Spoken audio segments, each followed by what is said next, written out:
Hi, I'm Renforshort, and I'm chatting with Milky. Hey, it's not long now until you visit our shores. You're playing at Splendour. You've got some headline shows. What are you most looking forward to about the festival for starters? I think the lineup is so good.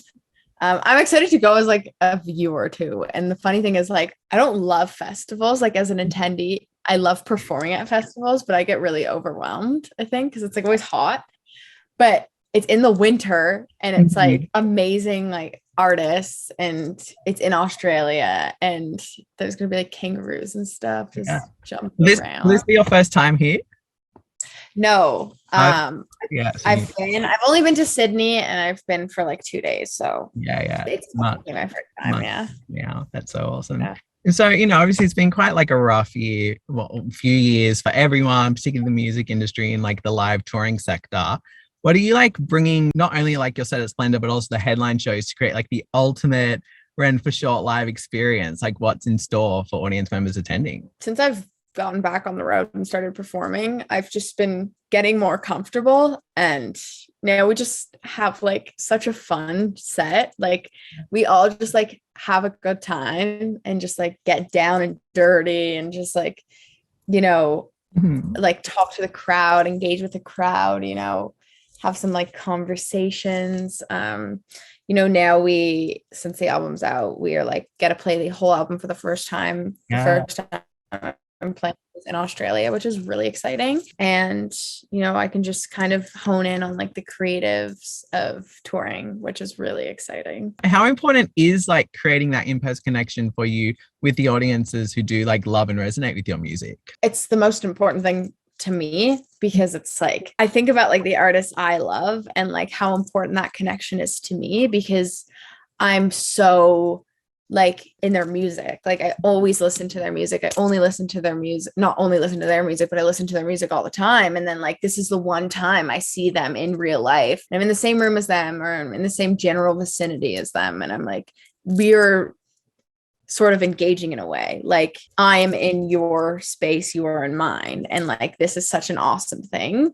And it's really incredible and it's like such a cool opportunity. And I think that like every show you play, like it's your last, and you engage with the crowd like they're your friends and you're just like sitting at dinner. It's just Yeah, so important. beautiful. Yeah, Yeah, I love that. And obviously, in more great news, your debut album, Dear Amelia, has dropped today. Congratulations. yeah, So thank exciting. you. The album kind of captures this like transitionary period from like adolescence to young adulthood and there's so much kind of like introspection, reflection. Could you kind of like briefly unpack the themes and concepts explored across the album, like the importance of documenting them within your music? Obviously, like you said before, it's been a really weird few years, and I think everyone has kind of caught on to that little thing. And I think that while it was kind of hard to have many like real world experiences outside of your home, it kind of made me experience like more things within myself and get more in touch with myself in both good ways and like not so great ways, but like any way you like learn more about yourself, I think is like great. So it's kind of like I think I kind of like came into myself and like understood who I am a little bit better. And like the general themes that are across the album are like love, loss, mental health, Mhm. and just all of that fun stuff, which, are all things that I have experienced in the past few years. And they rang very true to me. And I felt like it was what I needed to write about because it was so fresh and it was so real. Yeah, and I guess it also kind of helps you like deal with all those emotions and everything that's going on in your life as well. 100% it does. Yeah, it really does. And so how did you like arrive at the kind of like alt meets pop with kind of like little bits of like electro sonic realm that the album exists within? Well, for me, I listen to like basically every type of music. I think, I don't know, I've just always gravitated to like everything. There's not really a genre that I don't like. Yeah, And for me, I love like exploring certain elements of different genres because I just think that like, I don't know, it's fun. And I kind of want to have fun, Yeah, for So sure. try new things. So yeah, it kind of just was exactly that. I was like, I want to try this out and like see how it is, because I really like this. I like how, music like this makes me feel, and Mhm. this type of instrumentation, and like just all of this and this, sort of writing style. I want to try it. Yeah. And I ended up loving it. And I was like, this feels like so hectic, but so cohesive that it just like works. I don't know. It, No, it reminds me of that's like myself. yeah. And so is there like a particular line or lyric or maybe musical motif from the album that you find will get like stuck in your head more often than not, or maybe one that you're most proud of? It's in Not My Friend. I thought it was like kind of funny, but like the song's like also kind of like moody. It's what the fuck does it all mean to map intentions on a sheet, or blame the person next to me or the universe for hurting me?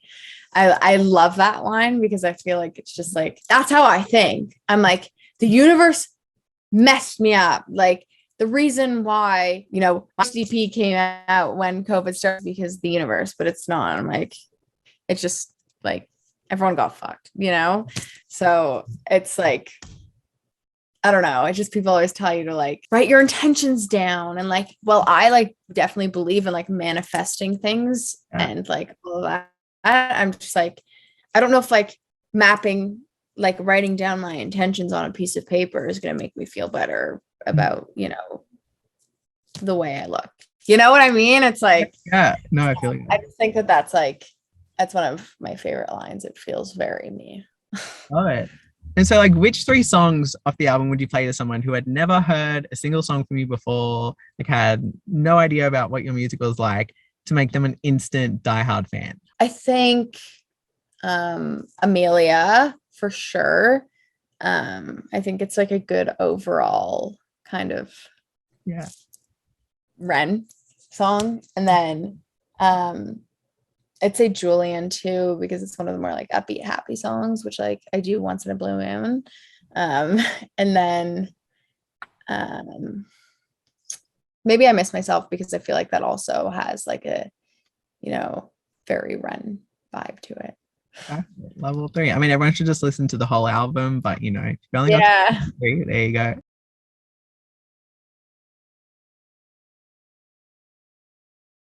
Joni Mitchell, Bob Dylan, The Strokes, Elliott Smith,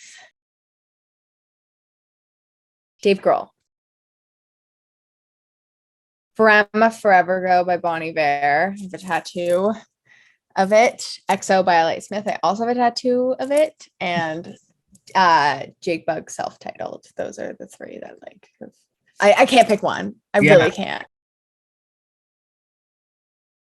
I think 500 Days of Summer.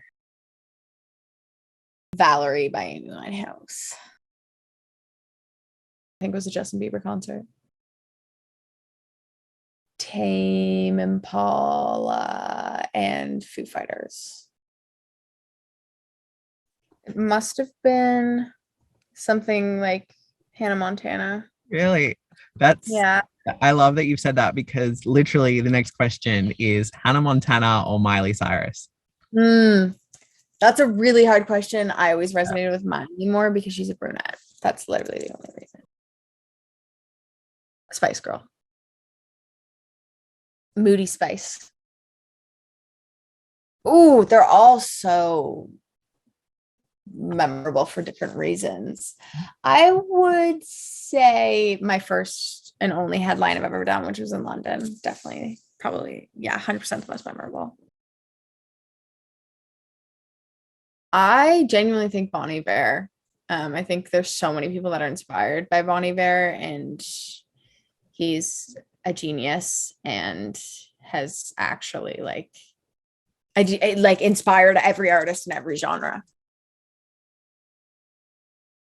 Keep going, baby. You're doing great. Stay on those happy pills. Always. Always. I like always. I don't remember a time where that wasn't what I wanted to do. Always. Literally always, since I could think.